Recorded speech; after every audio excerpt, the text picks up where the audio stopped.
Hi అండి. అందరికీ నమస్కారం. Welcome to my YouTube channel. ఇప్పుడే బ్రేకింగ్ న్యూస్ అండి. ఏపీలో వాలంటీర్లకి జగన్ అదిరిపోయి గుడ్ న్యూస్. ఆ వివరాలంటే ఈ వీడియోలో తెలుసుకుందాం. వీడియో అయితే ఎక్కడ గాని స్కిప్ చేయకుండా ఎండ్ వరకు అయితే చూసేయండి. అప్పుడు ఇన్ఫర్మేషన్ అనేది పూర్తిగా అర్థమవుతుంది. ఈ వీడియో నచ్చినట్లయితే ఒక లైక్ చేయండి. ఇంకా సబ్స్క్రైబ్ అవ్వనట్లయితే మన ఛానల్‌ని సబ్స్క్రైబ్ చేసుకోవడం ద్వారా నేను చేసే లేటెస్ట్ అప్డేట్ న్యూస్ ముందుగా మీరైతే పొందగలుగుతారు. ఆలస్యం చేయకుండా వివరాల్లోకైతే వెళ్ళిపోదాం. 35 ఏళ్లు పైబడిన వాలంటీర్లకు ఒక ముఖ్య గమనికండి.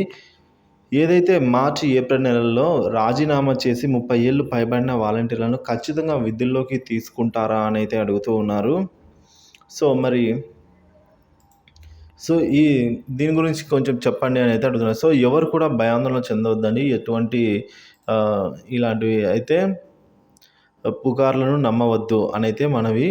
ఎందుకంటే 35 సంవత్సరాలు పైబడినా గూడా వాలంటీర్లనైతే మళ్ళీ అదే విధుల్లోకైతే తీసుకోవడం జరుగుతుందనైతే హామీ ఇచ్చారండి. సో, కాబట్టి ఎవరైతే వీళ్ళు 35 ఏళ్ల పైబడి ఉంటారో వాళ్ళు ఇప్పుడు మేము రాజీనామా చేస్తే తర్వాత మాకు ఏజ్ అయిపోతుంది. సో, మళ్ళీ అప్లై చేసుకోవచ్చా? అప్లై చేసుకోవడానికి ఏజ్ లిమిట్ అనేది ఉంటుంది గదా! సో, మేము ఇప్పుడు రాజీనామా చేసిన తర్వాత మళ్ళీ మమ్మల్ని విధుల్లోకి తీసుకుంటారా లేదా అనైతే చాలామంది ఆందోళన చెందుతూ ఉన్నారు. సో, వారి కోసమండి. సో, వారందరి కోసం అయితే శుభవార్త చెప్తూ రాష్ట్ర ప్రభుత్వం మళ్ళీ వారిని యథావిధిగా అదే స్థానంలో అయితే కొనసాగించడానికి గ్రీన్ సిగ్నల్ ఇచ్చింది. సో, కాబట్టి ఇది వాలంటీర్లకు ఒక గుడ్ న్యూస్ అని అయితే చెప్పుకోవచ్చు. ఇది అండి ఇప్పటివరకున్న తాజా సమాచారం. లైక్ చేయండి వీడియోకి. సబ్స్క్రైబ్ అవ్వనట్లయితే మన ఛానల్ సబ్స్క్రైబ్ చేసుకోండి. Thank you for watching this video.